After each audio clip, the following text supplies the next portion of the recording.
General, magandang hapon sa inyo, si Henry Uri at si Karen Oyong sa DZRH. Magandang hapon po, sir. Yes po, magandang hapon po, Sir Henry and Ma'am Karen. Opo, kayo po'y pasensya na, aabalahin namin kayo. Ano bang nangyari ho doon sa Police Director ng Batangas? At balita namin ay inilipat na, ano ho ito? At ano ba nangyari ho? At kayo may statement na rin hinggil dito. Okay, sir, no, briefly, there's a filed complaint laban sa ating provincial director. Opo. Sexual harassment at that. So, nakita namin yung gravity of the accusation. So, it becomes an operational procedure to relieve officers, Opo. kahit na provincial directors pa yan, to pave way to the investigation. Yan lang po yung brief na ginawa namin. Okay, pero ito pong si Police Colonel Marlon Ventura Rufo, he is the police officer in question po, yung kinasuhan di umano, sinampahan ng kaso ng ating Lady Cop. Siya naman po ay mabibigyan po ng pagkakataon na marinig din po at mailahad ang kanyang panig tungkol po sa issue na ito. At ganoon naman po ang sistema rin po, ang kumbaga ang operational procedures, kasama po yan sa ating mga kapulisan. Tama po ba, General? Opo, at in fact, it's with the National Police Commission already. Opo. So, they will be given ample time to respond to the accusations against him. I'm referring to the provincial director. Tapos yung Lady Cup naman, para masubstantiate naman niya yung mga allegations niya. Opo. I have to mention na well, we are not happy sa sitwasyon na ganito. Opo. Sexual harassment. Even the Chief PNP and the SIG Secretary himself, even ES, hindi siya happy sa sa nangyari na ganito. Opo. It's a thing that should not happen, but it happened. So harapin nila yung kaso na na-file sa kanila, and the Lady Cup naman i-substantiate niya yung allegations niya. Opo. At ito po stern warning bilang kayong bagong hepe ng PNP4A na ito mga ganito, tama ba? Ito isa sa inyo yata hong talagang pinagpupursigang hindi dapat mangyari at hindi nyo ito tolerate. Opo, tayo we hate sexual harassment. In fact, okay. Since then, kaya nalulungkot ako na may mga ganitong sitwasyon. Dito po ay wala pang guilty dito mga accusations pa naman lahat yan. Opo. Pero nakita naman natin lahat yung mga sworn statements. Nabasa natin yung mga sworn statements. I have seen the demeanor of the complainant himself. So tama lang na ilagay siya sa preventive suspension. Pwede na hindi na niya ma-influensyahan yung pending investigation by the use of his position. Yes, kasi he is in a much higher position than the Lady Cup, yung complainant, ika nga, General. Pero kumusta naman po ang moral ng ating mga kapulisan sa inyo pong kinasasakupan? Lalo sa Batangas. Region 4A, Batangas, yung mga kasamahan po ng mga kapulisan po na involved dito sa pinag-uusapan nating kaso. Most especially po, General, ang ating mga Lady Cups din po. How do we ensure that they will still feel safe at sila po ay confidently po na magagampanan nila ang kanilang trabaho bilang mga miyembro po ng puwersa ng kapulisan kahit sila po ay mga kababaihan? Opo, alam naman nila na una po, it is an isolated case naman.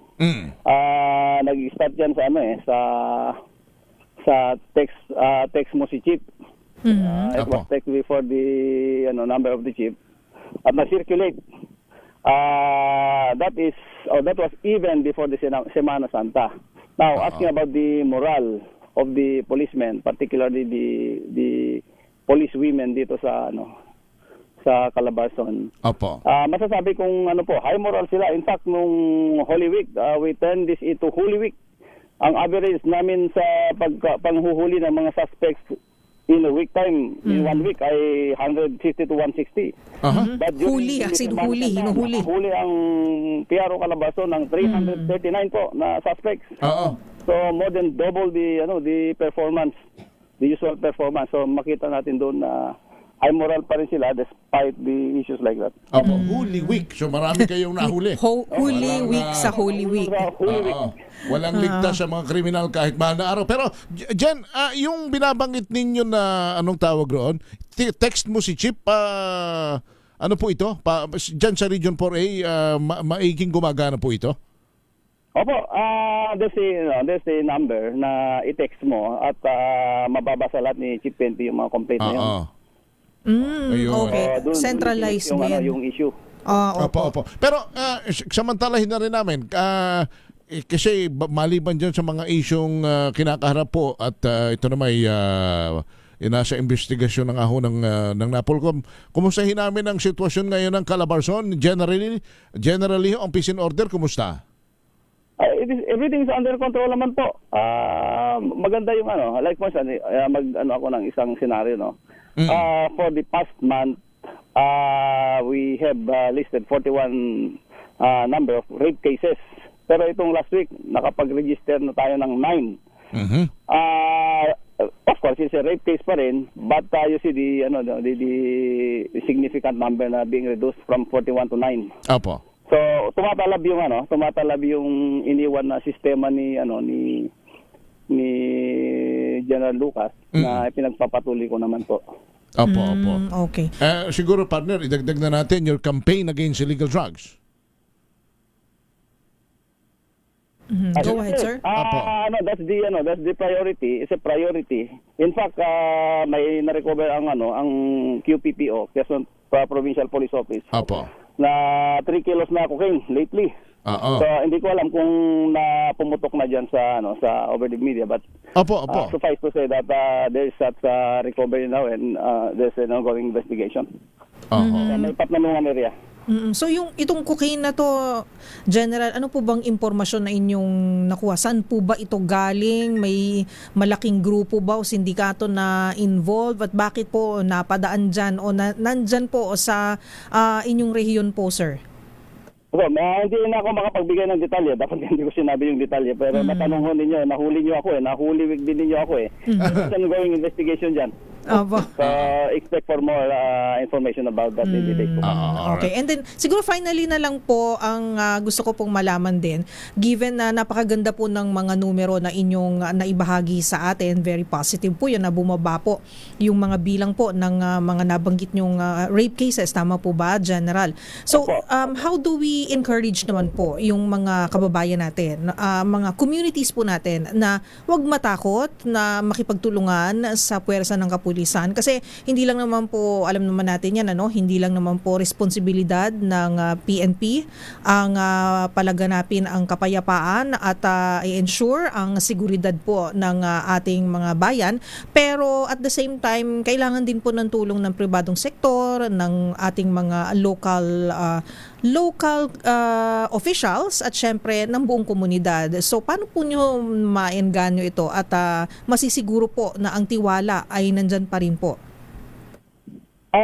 I-inform ko lang sa inyo, ma'am, na very active yung liaisoning namin with the community, with the active community and Opo. the local government units. Different government local units, no? Opo. At regular yung mga conferences namin. Kaya I think it's in place pa rin yung sistema na ginagawa natin. Gusto ko lang tutukan pa ng konti yung mga magrereklamo, lalo na sa ating mga kababaihan. Regardless kung sila ay police women or not, ipagpaalam ho ninyo sa miyembro ng law enforcement natin. Kasi sila ang makakatulong. Lalo na katatapos lang yung Women's Month natin, we were able to celebrate it successfully. Opo. Ang daming activities na ginawa diyan. We try to strengthen the morale of the women and makita ko ninyo word is cheap but makikita ninyo yung resulta dito sa ongoing investigation. Makikita ninyo na the Napolcom himself, si Vice Chair Attorney Ralph Kalinisan is very serious about it. Makita natin yung mga actions nila, di ba? ay nangyari sa HPG, he recommended the relief right away sa before the office of the Chief PNP, and it was granted by the Chief PNP right away also. So dito naman sa sa probinsya ng Batangas, nag-agree naman kagad si Chief PNP dun sa recommendation namin dito sa Piaro Calabarzon na we have to relieve him. Sabi the Executive Secretary himself, sabi niya, okay, we have to pave way to the pending investigation.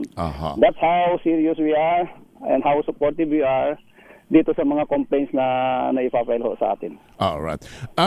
Jen, isa ibang paksa lang kasi yung uso ngayon yung yung alam mo, may mga ibang mga gasolinahan ng nananamantala, pagpatawad, hindi naman lahat, nag-hoarding may mga nagbabalak at may mga nababalita na tumatakas na nagpapagasolina, bigla na lang tumatakas pagkapultang. Kumusta ang pagbabantay ninyo sa sektor ng enerhiya at kayo ba nagpatupad na rin ng mga austerity measures dyan sa inyo pong hanay? Opo, sa akin nga po, wala na akong backup. Isa na lang sasakyan ang ginagamit ko at apat na lang ho kami lagi sa sasakyan ko. In order to support the austerity measures declared by the President himself. At doon sa namin, sa opisina namin, number 26 na lang ang aircon namin as instructed by the President himself. Now, doon sa mga nananamantala, we have a full full supervision ngayon. Meron kaming reporting before the office of the Chief PNP every day kung sino yung mga warehouses na binisita namin, yung mga gasoline stations na binisita namin at chine-check namin yung mga prices nila. Very good. Very unfortunate na mayroong ganyang situation na tinatakbuhan yung gas station kasi let's say justification na mahal yung gasolina but mali naman yung ganung taking advantage of the situation. All right. And these are isolated cases again, but it should not happen. Jen, ano ang inyong babala sa mga masasamang loob, mga kriminal na maaari pong ayaw pa rin magsitimo dyan po sa Calabarzon? Alam naman po nila na I was able to give my specific instructions sa aking mga 14,000 policemen dito sa Calabarzon. I have to tell you that we are protecting more than 17 million Filipinos dito sa Calabarzon. That is 3 million bigger than the National Capital Region and 5 million bigger than the Central Luzon. So in effect, tayo ang pinakamaraming Filipino na pinoproteksyonan of the 14,000 policemen. So the ratio now is 1 is to 1,700. So that's how challenging the ratio now. Nasabi ko na yan sa mga police officers natin on the ground na we have to sustain it and always be serious about it. Kasi pinagbawal ko na lahat dito. Lahat ng mga cigarettes. Bawal naman talaga yan. Pero sinabi ko ba na in the event na you will be caught, wag niyong sabihin, hindi ko kayo binigyan ng warning. Binigyan ko ng warning every day. Binibigyan ko sila ng paalaala. So there's no reason. Even the infractions, even the demeanors, every day sinasabihan ko sila. Kaya there's no reason na may mga ganyan pang mga balita. All right. Jen. So if they are insisting, so it's not the fault of the PNP anymore. Parang it's a character na it must have to be solved. So, in psychology, alam naman natin at the age of 18, your character is formed. You will never change. Kaya ang sabi ni Chief PNP, palakasin ang recruitment, selection, and training sa ngayon. Kasi we cannot correct the character of people sa 6 months na training or at least 4 years doon sa PNPA. Kaya higpitan pa natin para makatulong. Kasi, garbage in is garbage out.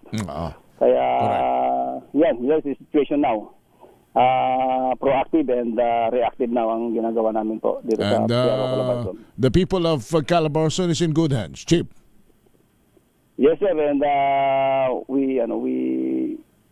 we ask for the support of the community kasi nabigay ko naman na yung ratio kanina.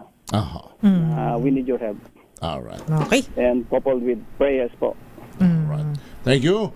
General, maraming salamat po sa inyo sa inyong pagpapaunlak na kayo po yung aming makapanayam at magbigay ng mahalagang impormasyon ngayong hapon. Yes sir, I'm sorry na Salamat. wala ko sa Zoom kasi dito nag-iikot kami ng hepe ng Kalamba kasi meron kaming huhulihin po. Ay, naku. Sige. Dapat din yun na sinabi, sir, na nasa Kalamba kayo. Hindi, Naka-Zoom. pero hindi naman na hindi, basta may malaki kayong huhulihin. Oo, Yung mukha. actually naka-civilian ako ngayon kasi general now. Hindi ayaw mag-think in yung pagiging one star ko eh. Ang pagkaramdam ko, major pa rin. General na po Masyado kayo. naman kayong humble, Police sir. Brigadier General na po kayo. General. Good luck po sa... Huwag na natin sabihin yung lugar huwag na ulit. sabihin. Oo. Makikibalita na lang kami mamaya. Salamat, General. Salamat. Thank you, sir. Sir, okay. Salamat. Si Police Brigadier General Hansel Marantan.